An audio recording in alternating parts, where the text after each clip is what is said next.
Hello and welcome to 31 Days of Terror 2023, day number 17, and today's story comes from Brandi. In no way do I consider myself a sensitive or a psychic or a medium. I don't particularly think that I'm a haunted person or anything like that. I just simply have some stories that I can't explain any other way than to say, yeah, that was a ghost. In the spirit of sharing creepy stories because we all love them so much, I'm going to start this email with stories that aren't my own but begin with my grandma, then my dad, and then my own. These stories encompass ghosts, small folk as my grandma called them, UFOs, and even potential cryptids. I know it's a lot, it's ridiculous, but I believe them all despite my desire to debunk them. So, to quote yourself, let's get into it. My grandma was born in Belfast back in the 30s. We lost her in 2008 or 2009, and not only did I lose the most loving maternal figure in my life, we lost having a lot of these stories on tap. I read a quote, "Whenever an elder dies, a library burns down." I can honestly say this spoke to me when we lost her. The stories of her own life and memories during World War II, her spooky experiences, her knowledge, her superstition, her kindness, and of course her own narrative of my own life, the memory keeper of my earliest years I'll never know from anyone else, all gone. My grandma was a special person. She was spunky, hilarious, had no problem standing up for herself or her loved ones, but was infinitely kind and thoughtful, often stashing away cash to dole out her grandchildren or children, or even mothers of the grandchildren if she felt they were struggling. She was generous, she operated with integrity and kindness, but she did not suffer fools. My love for her was and still is immense. She was also a total lady and was known to rock some killer decade-appropriate fashions.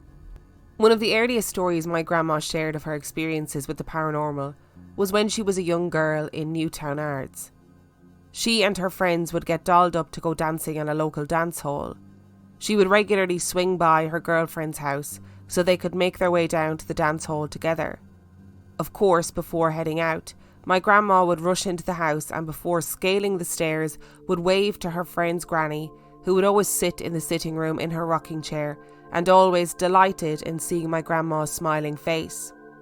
On their way out the door, they'd always lick their thumbs and rub them into the floral print on the wallpaper and use the ink transfer to freshen up the rosy colour on their cheeks and their pouts.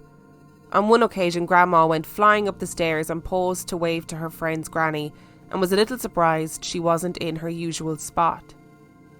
When she got upstairs, she asked her friend where her granny was today, and her friend looked genuinely confused. My grandma asked again, "Your granny, she's always in the sitting room and I didn't see her today. Is she away?" Her friend seemed visibly creeped out and showed my grandma some photos and asked if she saw the lady in any of those images. My grandma pointed her out straight away, still not sure where this was going. Her friend then said, "That's not possible. She passed away a few years ago." My grandma said it shocked her, but she didn't feel afraid. She thought the woman was always kindly when she saw her. My grandma ended up explaining it away to her friend, I'm not sure how, but after that she never saw her friend's granny again. To be honest, the highlight of that story for her was never about the ghost, but how hilarious it was looking back at their choice of cosmetics. My grandma has always been quite sensitive without ever admitting she's sensitive. For example, there are a number of pictures of her visiting the Tower of London looking absolutely miserable. My dad found them hilarious and my grandma would always tut at this. I asked her why she didn't like the tower and she'd always reply with, "I just didn't like it there, it's a horrible place." My dad would always say to me aside, "It's a very active place, if you know what I mean." As a child, I did and I didn't, so I just nodded wide-eyed and accepted that as gospel. Another experience in Newtown Ards was when my grandma and grandpa were walking home from the dance hall one evening. It was not uncommon to leisurely stroll home arm in arm after a night of jiving, and this night was like every other with the exception of a soft blanket of snow that had fallen while they were inside. My grandma did a wonderful job of explaining this evening. The air was clear and fresh, and the night was filled with that calm quiet that comes with the audio cushioning of the snow. Street lamps illuminated their walk, and it was a truly magical feeling from the way Grandma explained it. This time of the evening was for couples and friends to enjoy each other's hushed company in the fresh night air and greet others doing the same. Nodding hello, nodding good evening, wishing a good night before returning to the conversation being held with their loved ones or friends. This evening was no different. As my grandma and grandpa made their way home and past their friends, they had a stretch of road that was quieter and less populated to go. They noticed two figures huddled together also making their way down the road. My grandma noted that they looked a little odd in the sense that they were essentially bundled into blankets and shawls around their bodies and heads as they shuffled awkwardly in tandem with each other. But she chalked it up to it being a colder night than usual and dismissed it. As they got closer to the couple, my grandma thought perhaps they were children, as they were very small. Both my grandparents and the couple slowed as they approached each other, and my grandma was confused to see that these children had rather adult-presenting faces. My grandma said hello in greeting, and the two individuals regarded her with their super sharp green eyes. Another detail my grandma took note of. And one of them replied, "Good evening, people." The emphasis my grandma observed was on the word people, almost as if identifying my grandparents as humans, in a way that a non-people would. Anyway, the couple giggled, looking pleased with themselves, and shuffled off in the snow, leaving my grandma and grandpa staring at each other a bit befuddled. She legged it back after that. I don't think she much liked the exchange, and knowing my grandma, she was superstitious AF, so if she genuinely thought it was wee folk, she'd not leave herself vulnerable. As I mentioned, my grandma was very superstitious. If asked about it, she'd deny, but that never stopped her from cleaning the house from top to bottom and preparing two feasts on New Year's Eve. One on the dining room table we weren't to touch until after midnight, and the other in the kitchen we could help our hungry selves to beforehand. This, I read, was an old Irish tradition of out with the old and in with the new for the new year. Also, it's bad luck to clean on New Year's Day. The dining table meal was in place so that the new year began with food on the table for a bountiful and prosperous new year. Not that she would ever explain that. In addition to the specific activities around New Year, she also kept a horseshoe by her ashtray, threw salt over her shoulder, and God help the person who decided to put their shoes on the table. In a tender moment as well, when I was pregnant with my son, she insisted I didn't give him my grandpa's name. I told her I was considering naming him for my grandpa, who, by the way, is still alive and kicking. I just love him so much. As she had lost a baby with the same name, and I had lost a little brother with the same name. I never knew about her loss, and she found it difficult to tell me about it, but I reassured her I wouldn't use the name. In addition to being quirky and superstitious, another thing we just accepted as our peculiar grandma's characteristics was her aversion to certain people and activities. This is worth sharing though, so here it goes.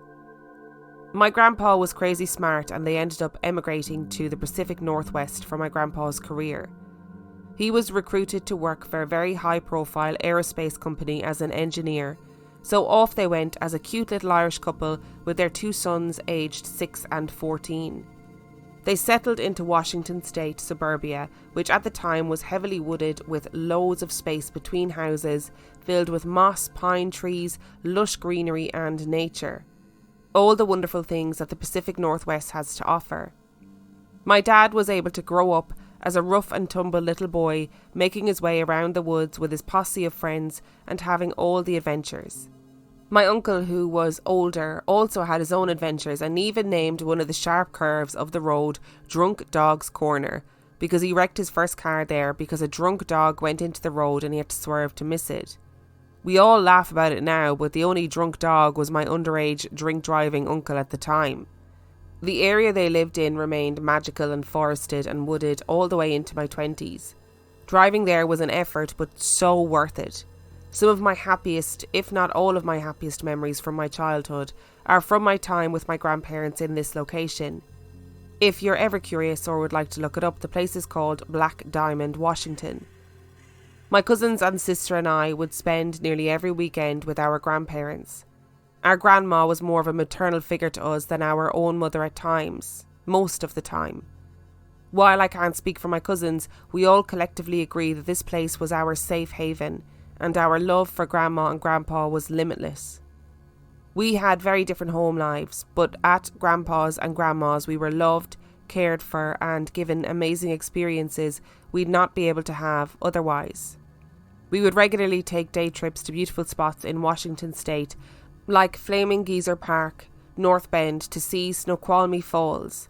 If you've seen Twin Peaks, you'll know the waterfall I speak of. Mount Rainier, the Olympic National Park, Leavenworth. So many adventures we'd never have had without my grandparents teaching us how to be tourists in our home state. Always playing oldies on the radio as we drove, always stopping for lunch, always ready for an impromptu photo shoot by my grandpa. Grandpa always ready to discuss Washington state history and the indigenous people it should belong to. We grew up with a respect and appreciation for where we lived, thanks to them both. Despite our weekend adventures out and about, there were also certain things we couldn't do as dictated by our grandma. Always the worried maternal figure, my grandma would absolutely 100% forbid us from playing in the front yard of their home.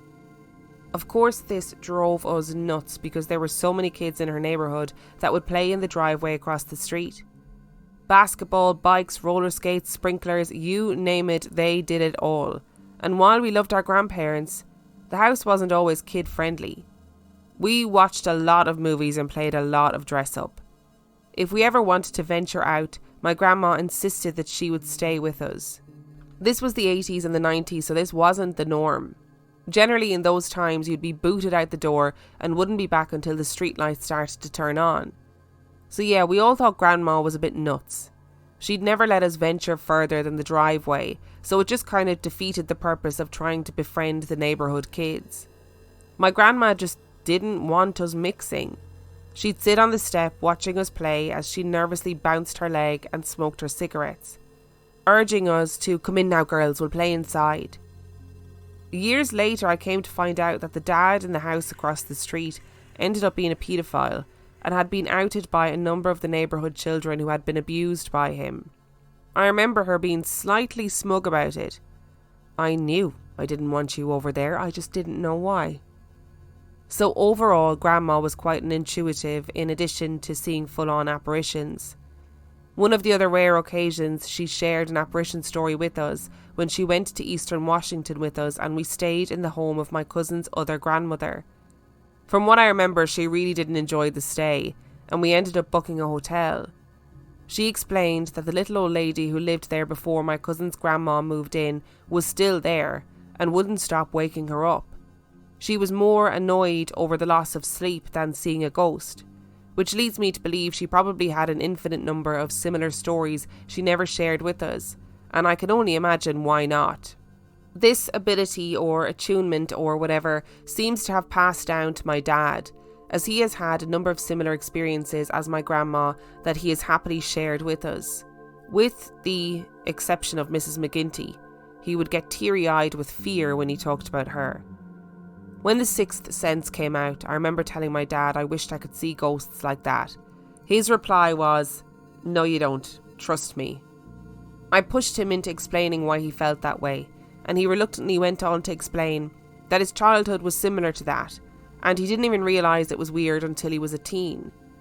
He said he managed to shut it out when he was a teen or a young adult, but had recently opened the floodgates a bit again. This conversation opened up a whole new dynamic for our conversations going forward. To give a little bit of background on who my dad was, he was simply just the best. He too is gone now since 2014, but the grief is still a solid lump in my throat. Jamie Anderson said, "Grief, I've learned, is really just love. It's all the love that you want to give but cannot. All of that unspent love gathers in the corners of your eyes, the lump in your throat, and in the hollow part of your chest. Grief is just love with no place to go. That sums up how I feel about my dad. If you asked his best friends who he was the hedonistic artistic friend who would never say no to a party or a camping trip or a Grateful Dead Fish concert. If you asked my grandparents who he was their beautiful, creative, exuberant and crazy intelligent child prodigy. If you ask me, he was my soulmate who made me laugh and loved me unconditionally in a way I could never imagine anyone else ever loving me again. In his later years, after life knocked him back a bit, losing a child, getting a divorce from an unfaithful partner, heartbreak after heartbreak, Peter Pan syndrome, he leaned rather heavily on alcohol, which really affected his ability to enjoy life and ultimately led to his passing, as alcohol tends to do with many. But I have to say, despite all of that, he still remained the hilarious, artistic and kind soul all the way to the sudden and unexpected end. Much like his mother, my dad did not suffer fools. If my dad didn't like you, you knew it. Luckily, there weren't many that he didn't like. Also, like his mom, he saw ghosts. A lot of them. And he had 3 descriptions for what they were. Elementals, potentially scary, most disliked encounters. Had never been human, intelligent and interactive. They could be good or bad. Tied to the elements or the earth or a location. Like the encounter that he had had at a privately owned castle in Northern Ireland. Whatever it was residing there rattled the stone walls while it bellowed at him to get out. Complete with foul smells and visual distortions of hallways getting longer the harder he ran towards the door at the end of the hall.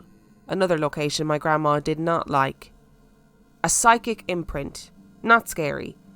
Much like when you switch the TV off the screen but the image remains imprinted for a moment. That's what these ghosts are like. Just a video recording playing over and over again. Like the janitor at the aerospace company he worked at that had died years ago after decades of employment but continued to mop the floors regularly. And ghosts. Just ghosts. Dead people that hadn't moved on. Second most disliked encounters. Potential to be scary, but Dad had a formula for not being scared. Being angry. He said fear is energy and so is anger. These ghosts need energy to manifest or make more of an impact, and fear energy is a great fuel for them. So instead he would let the fear feeling trigger him into anger, which yes is energy as well, but it's aggressive and tends to put them off. From what Dad said anyway. They can't match that energy if it's directed at them. One thing he said regularly was, "Fuck you, you're dead and I'm not." And that always seemed to work for him. So yeah, that was my dad's theory on ghosts. And while I think there are probably more variables, I feel like it's a good baseline to start his stories with. So let's talk Mrs. McGinty. Mrs. McGinty was a sore topic for my dad. My grandpa found it amusing as Dad described her as being a lady who was small like him when he was like 4 or 5, with blue hair. He'd talk to her and play with her and get into trouble with her. My grandma remained stoically indifferent and brushed it off as just an imaginary friend. But her resistance to reminisce about it led me to believe she wasn't fond of the memory around Mrs. McGinty. My dad would get uncharacteristically quiet when asked about her. His eyes would fill up with unshed tears and he would say quietly, I don't want to talk about her. I brought her up again to Dad years after first learning about her from Grandpa, and Dad explained that he doesn't remember her, and he doesn't want to try because he doesn't want to be open to it again. He solemnly said that whatever it wasn't imaginary. It was like something more elemental, and he didn't like that it was messing with him as a child because children are vulnerable. I had so many questions but didn't push it further with him because, well, he just wasn't having it. Mrs. McGinty lived in Ireland, so when they moved to Washington, I'm assuming they left her behind. I don't think spirits can get passports. And my dad went on to live his best crazy kid life in the Pacific Northwest.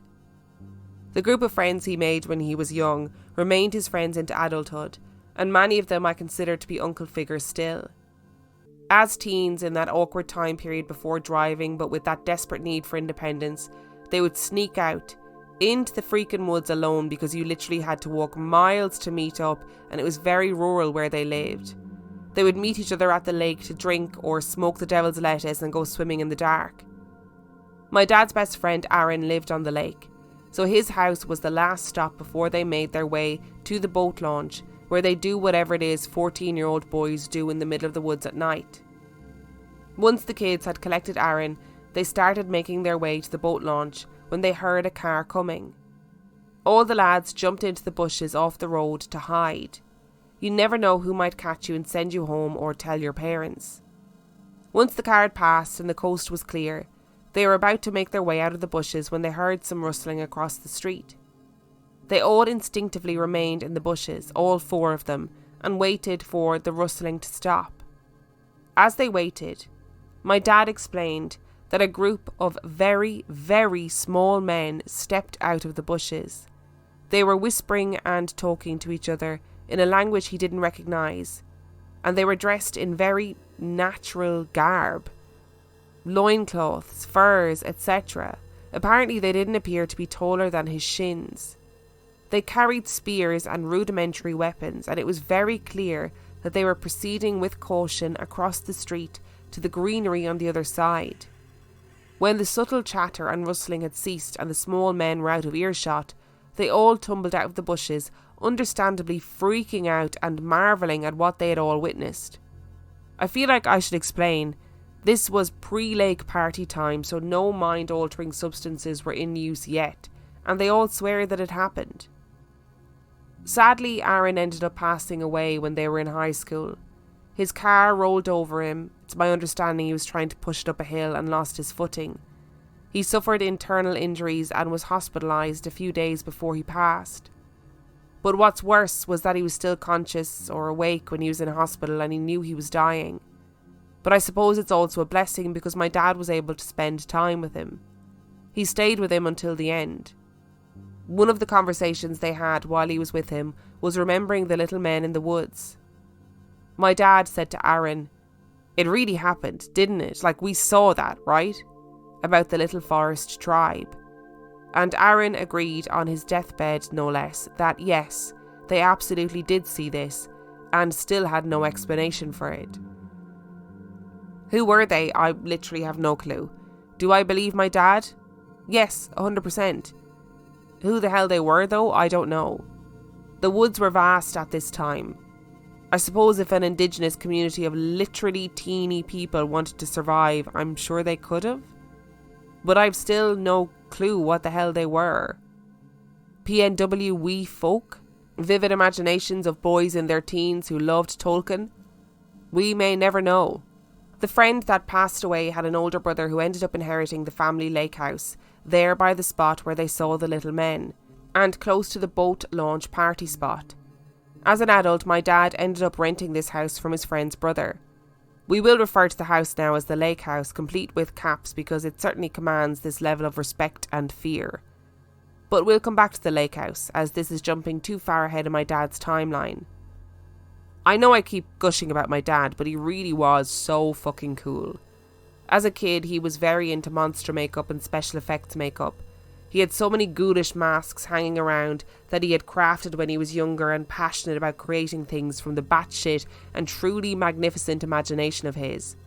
My grandma would sigh in exasperation, sending the boys home to their mothers for dinner with prosthetic injuries and seeping bullet wounds after coming over to play. He was such a ghoul, but it was amazing. So naturally, I kind of took his stories from his young years with a pinch of salt. For example, he swore up and down that a silvery disc of a UFO kept pace with his parents' car once when they were driving through the winding, wooded and sloping path to their home. It kept pace on the left side of the car, so my dad and grandpa were able to see it, and my grandma was serenely oblivious to it, smoking her Bensons out the cracked window on the other side. Did it happen? I don't know, but it's a great story from the memory of a kid. Then he grew up a bit and enjoyed partying a lot. So some of the stories around those times I also took with a pinch of salt. Not that I think he was lying, just that he may or may not have been experiencing the effects of psychedelics, as he was known to partake in from time to time as a young adult. And teenager and adult and mature adult. One story in particular had me convinced he was tripping, though he swears he wasn't. He emphatically explained that this was a party in the Kent Valley, and that he didn't know too many people there. And what's worse is that there were a lot of bikers, and according to my dad, bikers were the worst. Just the worst. So he said that's not the situation to be tripping in. I have my reservations about this, and you'll understand why. Apparently it was getting dark and the house was relatively posh, so I've no idea why bikers were there. And he was standing on the back deck, which overlooked a large hillside. Apparently, he wasn't the only one to witness a giant rabbit come out of the woods and creep around the tree line, and apparently it wasn't cute. It was some sort of terrifying atrocity of a rabbit that would have towered well over the height of the second floor deck had it been closer. My dad took his leave from the party. I'm not sure what to make of that one, but my God, if it's true, what the actual fuck? Okay, so my dad wasn't all party. He was crazy smart. He also worked as an engineer for the aerospace company my grandpa worked for. He was incredibly intelligent and tended to excel at whatever tasks or activities or hobbies he got involved in. I've never known anyone like him. He could build a computer, he could survive in the wilderness with a pocket knife, he could create an entire prop and prosthetics inventory for a gruesome horror film, he could fence with swords, but I'm sure he could have built one too if he needed to. He taught martial arts to law enforcement, he had a crazy good memory, he was an astronomer, he had a green thumb, he had a keen interest in science and physics and chemistry, he knew tons of first aid stuff, he would devour books quickly, could mimic any accent, and really good ones too. Not once did I feel secondhand embarrassment when he'd try. He knew how to do so many things. What makes me sad is how much about him I don't know and never will, because my God, there was probably so much more. So I suppose before we enter the lake house era, we've got to cover another story or two.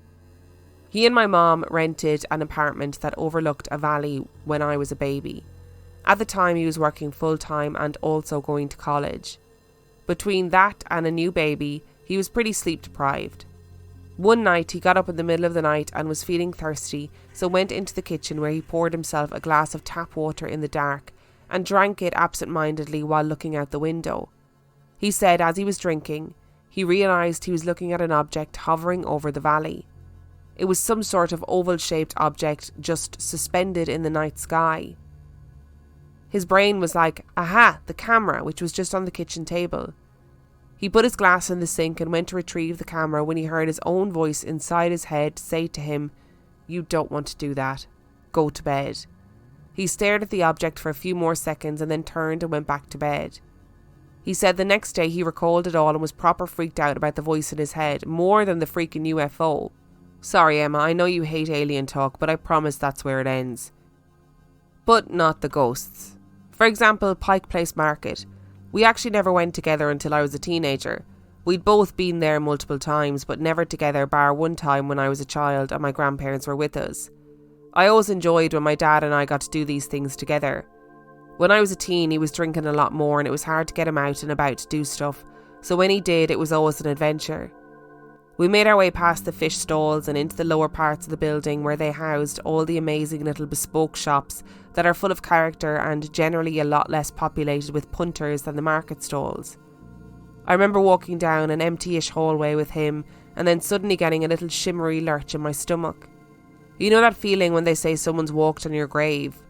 All the little arm hairs stand to attention, just a brief moment of that. I glanced to my dad, who was already looking at me with an amused glint in his eye. "Did you feel that, kiddo?" he asked. I think so. What was that?" He kind of smiled softly and then looked around and surveyed the hall as he sauntered down it in the confident and brisk way he tended to carry himself everywhere. "Oh my God, Dad, what was it? Tell me." Annoyed now because he wasn't satiating my curiosity. He looked at me and he goes, "The air here, it swims. This place is so active, it's like ghost soup. The air is swimming with shit. By shit, I imagine he meant ghosts and spirits and imprints.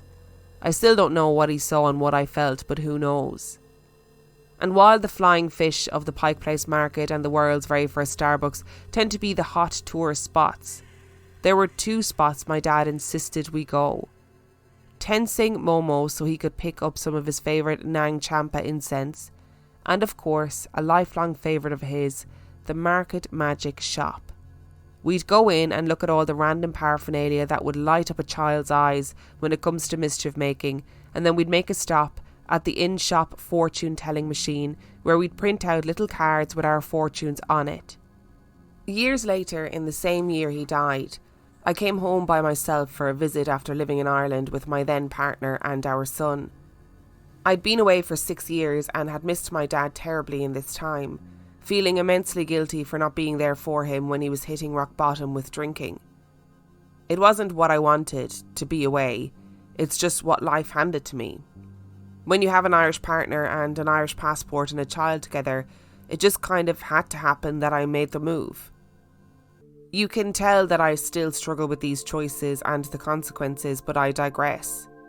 So yes, years later, after this first jaunt to Pike Place Market and a crazy long time away from home, I got to reacquaint myself with Seattle and surrounding areas, slightly shell-shocked by my grief and disoriented by my feeling completely between places. I found myself visiting Seattle city centre one day and booking a hotel, and without thinking about it, making my way down half-heartedly to the Pike Place Market. Half of the inner me screaming with excitement that I was finally home, but the other inner half of me couldn't shake walking around totally removed and disassociated from everything through a haze of mourning. Grief is debilitating sometimes. I don't know how I managed it, but somehow I found myself at the magic shop. Happy memories just turning to tears because I wasn't ready to think of them in the past tense, or as something I'd never have with him again. I realised I needed to leave because I had a full face of makeup on and there would be no salvaging it if I started to cry. But I stopped when I saw the fortune teller machine. I figured, fuck it, and put in the coins. The machine did its rickety dance and the mannequin robotically shuffled around before a little card popped out for me. Was it a message? I don't know, but it certainly felt like it could be. I still have it to this day and have it tucked into a photo frame of my dad. It read, "Oh, speed on, my little dove, carry a message to the one I love. Though a cruel fate has us two parted, I know that the future has in store greater happiness for evermore." When that long-awaited letter finally comes, no words will be able to describe the joy that will be yours. Since you are so clever in many ways, you've learned to make the best of things. Your life, as a result, is not spoiled by the curse of boredom. You are fond of happy music and like to dance. You are an impulsive person, given to exclaim in ecstasy if things please you. I let myself feel the comfort of those words and let myself believe for a minute that there might be more, which felt dangerous in those early days of grief, forgetting that you're sad even just for a minute. It felt really good. And I did exclaim in ecstasy, although it was a teary exclamation. I suppose it's time to take it back again to my teenage years and all the memories of visiting my dad at the lake house. Prior to actually seeing the lake house, I heard about it from my dad. The memories there with his friend, the amazing spot on the lake, the parties he could host, the swimming he could do all year round, the mugwump, a fictional lake character he and his friends would joke about, the canoeing and wakeboarding and whatever other thing lake house people do. I was suitably pumped. I loved the water, would find any excuse to go swimming. Oh, that river's glacier water. It's cool, just takes a second to acclimatise. I was stupid for swimming. Plus I loved any excuse to head out to this area close to my grandparents and my dad and far away from things like school, work and living a turbulent home life with my mom and my stepdad. This house apparently had 7 bedrooms. Thoughts of being able to move here and stay with my dad instead of home were swirling in my brain like feverish little storylines I couldn't wait to implement. The hype for this house was real. But the first time I ever saw it, before I even saw it, I felt a sense of dread. This house is located right on the lake, but there is a slightly narrow and relatively long and curvy driveway to go down before reaching it. Nestled between trees and foliage, it was a rather pleasant driveway and would be beautifully sun-dappled in the summers. So you'd think the excitement would grow the closer you get to the house. But my body just literally recoiled the minute we turned down the driveway. I couldn't tell you why. A lump in my throat, a feeling of dread, anxiety, fear, boom, like a physical assault. Never have I felt anything that dramatic. And then I saw the house, and I found it hard to approach after exiting the car. I remember I had to go to the 64th floor of a building once for a job interview. I didn't really think about it until it was time to step on the elevator. The person working there explained I had to go to the 30th floor first, and then from there take the next lift up the remainder of the way. I nodded my understanding and thanked them and strode over to it confidently and pushed the button, and then realised that I'd be carried up 30 flights with nothing below me.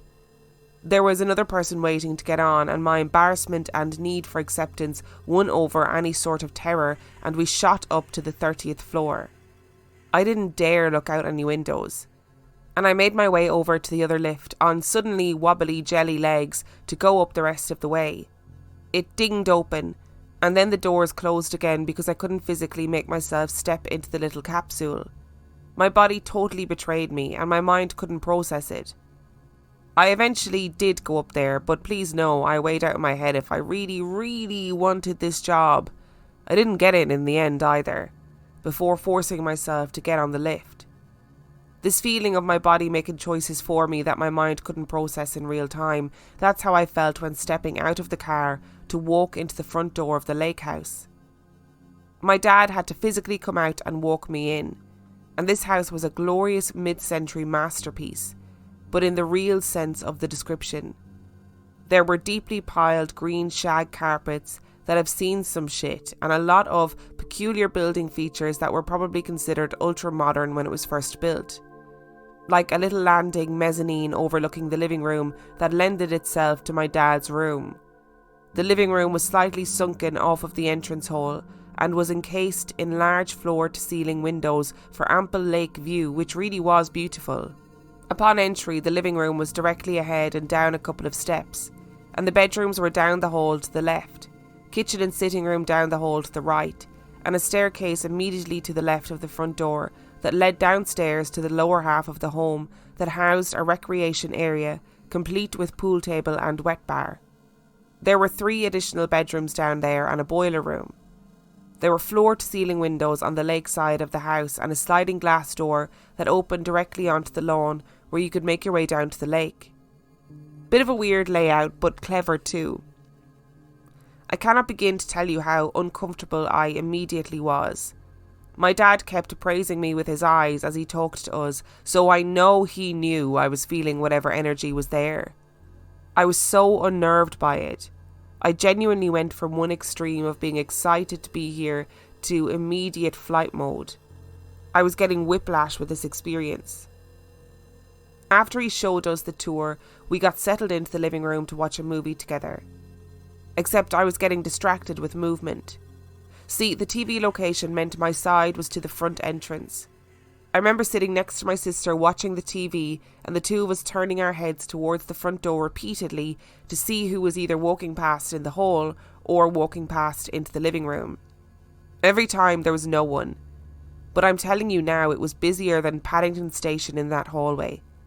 My dad just watched TV, no bother on him, but my sister and I had our heads wrecked. He finally looked at us and looked back at the TV and said, "Just ignore it." Totally uninterested and unimpressed. We remained silent and wide-eyed. We shifted our butts at an angle so we were facing slightly away and tried to get into the movie. But of course, at night, windows turn into giant mirrors. So we of course saw the movement in the windows then. It was annoying more than anything after a while, but also ew. Not even here half an hour and we already got to enjoy the delights of what is on offer at the lake house. Luckily my sister values sleep over everything, so when it came time for her to hit the sack, She did so, ghosts or no ghosts. She slept in the side sitting room, and I could never understand where she got the sack to do that, but she did, and it was fine. I, of course, had to sleep on the hideaway bed under the landing to my dad's room, right there in Paddington Station of the lake house. I hear people talking about the shadow man. Well, this felt like the family reunion. In the dark, I could see dark silhouettes of countless figures. Before we blame it on pareidolia, though, what sealed the deal for me on their existence was that they would pass in front of the windows, distinctly blocking the light difference. So instead, I looked up at the ceiling. Why I didn't hide under the covers is beyond me. Probably because I knew it wasn't my imagination, it was straight up solid enough to block light. But I somehow felt staring at the ceiling with my eyes open was a better option. But no, this too was a mistake, because I could see silhouettes of curious, jeering, faceless shadow heads leaning over the landing and looking down at me. My heart was racing, and I had to work up the courage to spring out of bed and into my dad's room. I slept on his floor. Emma, do you understand the choice I made doing this? My dad was a late 30s bachelor who didn't particularly care about housework or home hygiene, who snored heavily from heavy drinking. You better believe that come the morning his bedroom would be hotboxed with Budweiser farts and morning breath. And still, the floor of that Ren and Stimpy extreme close-up worthy room was way better than in Paddington Station. I tried to tough it out on the nights that I stayed there, but always inevitably ended up on my dad's floor. Unless I had a friend with me, something about a shared fear makes it not so bad. That and a sense of duty. Can't be leaving your guests alone in Paddington while you go sleep in the safety of the fart hotbox. One of the friends I would have over wasn't a believer, and chalked up the swirly, shadowy figures as our eyes playing tricks on us in the dark. That is until we decided to play pool downstairs one night. Because we were out in the woods, takeaways were relatively far away, and this was far before the times of Postmates. Frozen pizza was on the menu for us. We were downstairs playing pool without any rhyme or reason. The stick hits the ball into the hole, right? When the little egg timer we brought down with us alerted us that the pizza was finished. I left her solo downstairs while I ran up to fetch our dinner. As I quickly shuffled my way down the long haunted-ass hallway, I saw a girl sitting at the top of the stairs that led down to the basement, and my heart lurched. With the mid-century decor, we also got that nice dim yellow mid-century lighting too. I slowed my walk until I realised it was actually my friend sitting there, clutching her knees to her chest with tears rolling down her cheeks from big mournful looking doe eyes. I of course asked her what was wrong, thinking maybe she somehow got bad news between when I saw her 5 minutes ago and now. And she just said, "I don't want to hang out down there anymore, okay?" So of course I agreed, but let her eat her dinner before I asked more probing questions as to why she came to this conclusion. She went on to explain that while she was sitting down there waiting for me and reading a magazine, she heard pounding on the boiler room door. It would then start and stop again and then start it again. She called out, "Hello?" And she said that all that she heard was the deafening scream of a man demanding she "Get the fuck out." She never came over to the lake house again. She wasn't the first friend to experience something there. I'd also had my boyfriend over a few times. One night we were downstairs and had escaped into one of the 3 empty bedrooms to have some fun. We kept the lights off. I'm not sure why, but I think it was just an additional layer of concealment from adults who might not be impressed with teenage hanky-panky. So while we were spending time together, my boyfriend at the time kept hitting the floor by my head on either side. Just slap and then scrape. Eventually I was like, "What are you doing, weirdo?" And he replied, "There's so many spiders down here and they keep crawling at your head, but I want to keep going." He certainly had his priorities straight.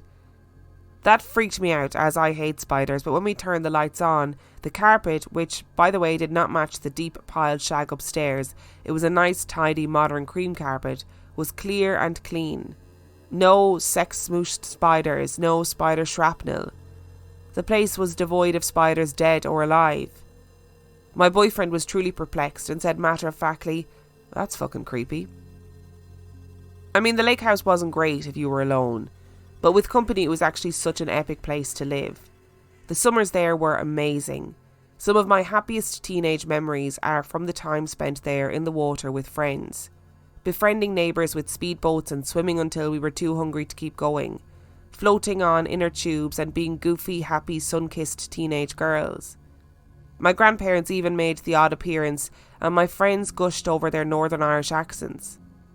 One time we promised to make them dinner and looked up a recipe for crab cakes in one of the cookbooks that lived in the lake house. We made a big to-do of ingredient shopping and being super extra about setting the table for them. My grandma looked dubious about the food, having never tried crab cakes.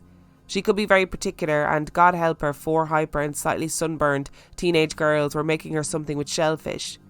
But we worked away and photographed the whole experience with one of those little disposable cameras. We set the table for them, and they sat on the deck and ate like kings. My grandma ate 3 crab cakes and could not get over how delicious they were. Following this experience, my grandma would find herself ordering crab cakes the odd time on a menu, only to find with disappointment they were nothing like what we made her. We were so stoked to print our photos and were exceptionally disappointed to see that every single photo was ruined. It looked like someone had greasy fingers and took pictures after touching the lens. But then we realised it was always in a different spot. Every single picture had some sort of white mist or distortion in it. Instead of being creeped out, I was more angry because it was a proper core memory and we really wanted to have photos to remember it. But the lake house giveth and the lake house taketh away. It gives a good recipe book, but it takes away the photo documentation, apparently. So fast forward a couple of years and my dad and I decide to throw a Halloween party at the lake house. We had enough rooms that guests could crash over and we figured it would be a good time. I invited all my friends from work at Starbucks and my remaining friends from high school, and he invited his friends, and we had a pretty epic party. We even hired a DJ. Everyone had an amazing time. Except one of my friends. I was coming upstairs and she was leaving in a hurry. "Well, where are you going? You weren't even going to say goodbye." She told me she'd explain tomorrow and that she just needed to go. She can be a bit shy, so I figured maybe it was all a bit too much and let her go. The next day I rang her and asked her if she was okay. I was such a people pleaser and was genuinely worried that maybe I'd neglected time with her at the party.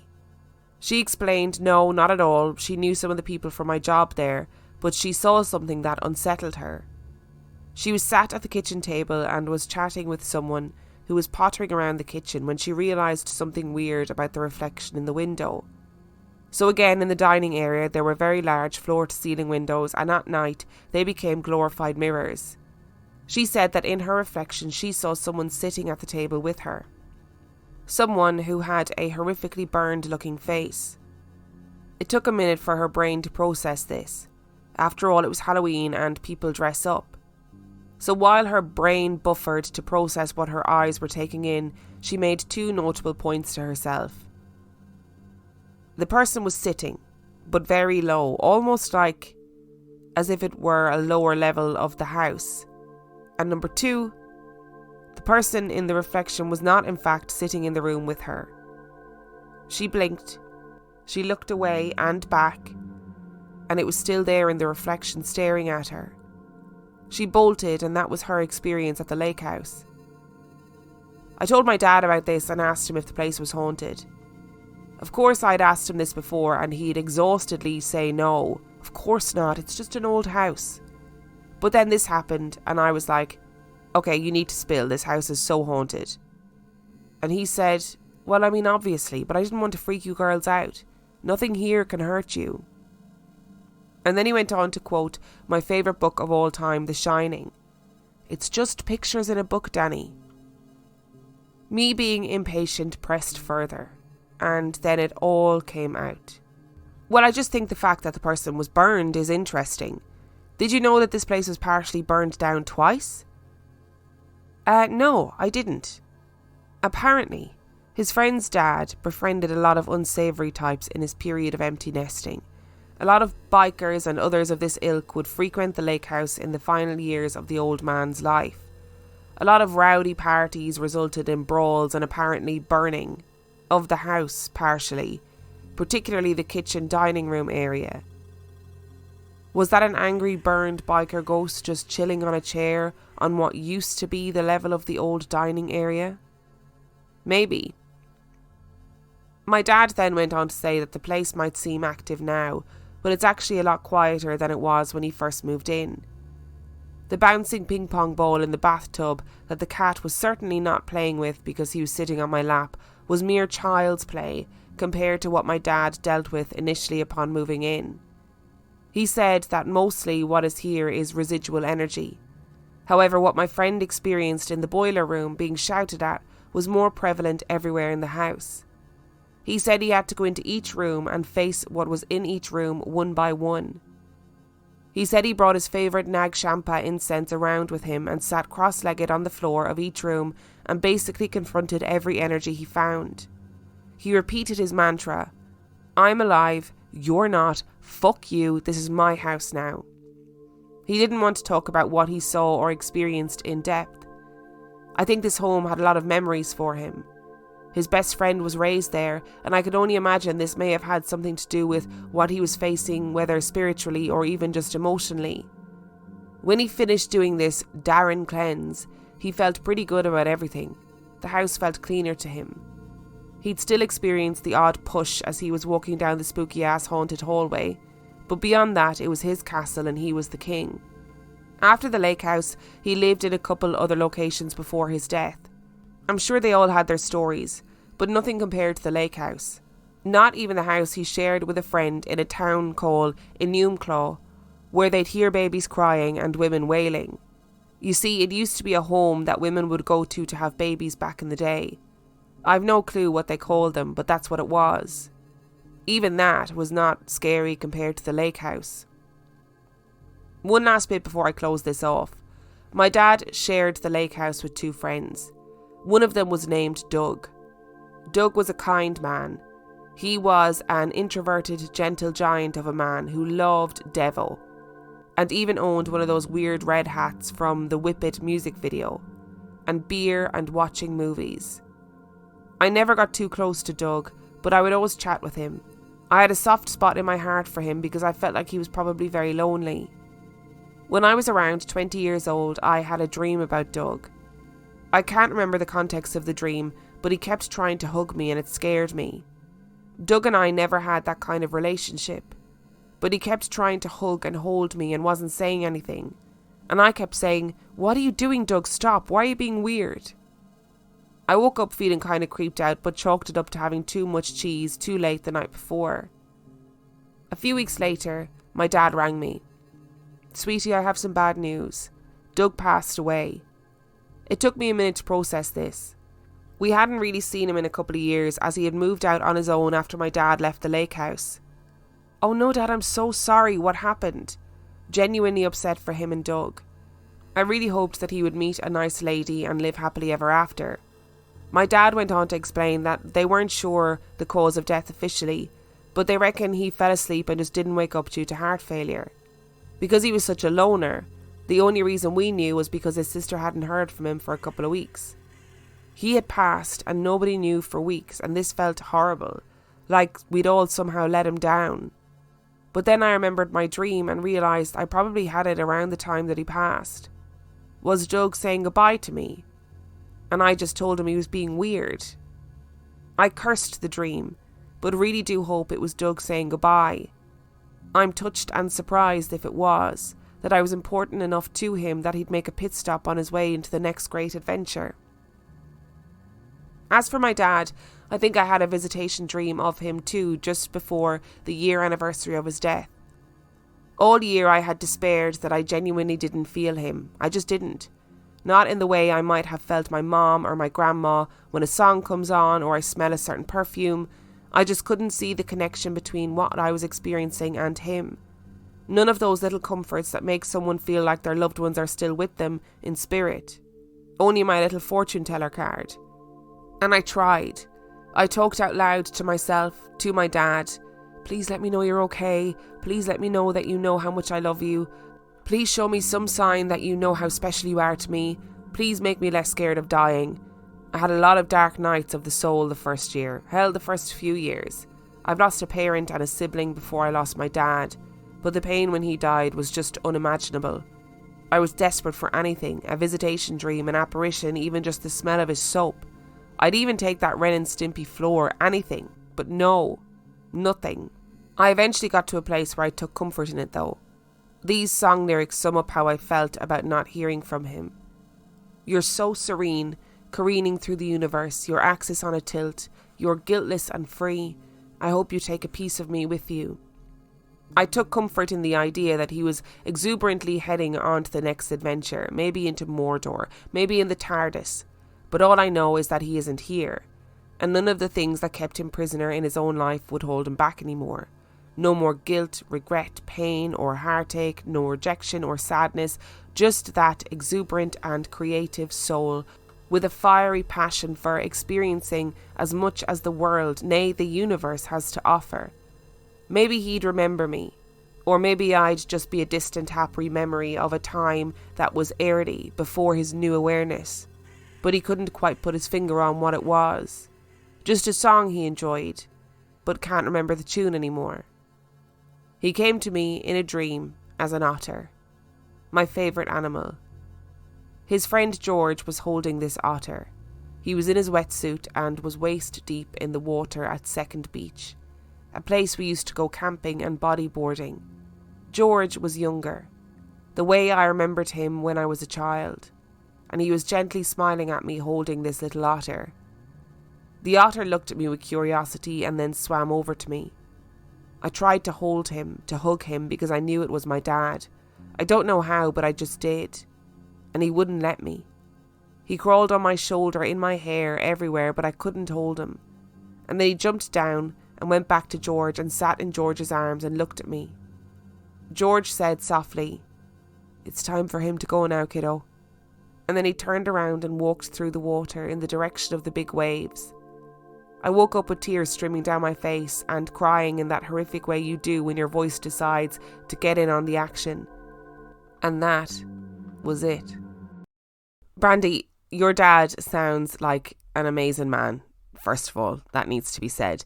And I hope that writing this has been sort of, I don't know, cathartic, and that it's felt like a bit of an ode to him to be able to celebrate him and talk about this side of him, this like supernatural, paranormal, spooky side of him. And I hope that, I hope it was cathartic for you.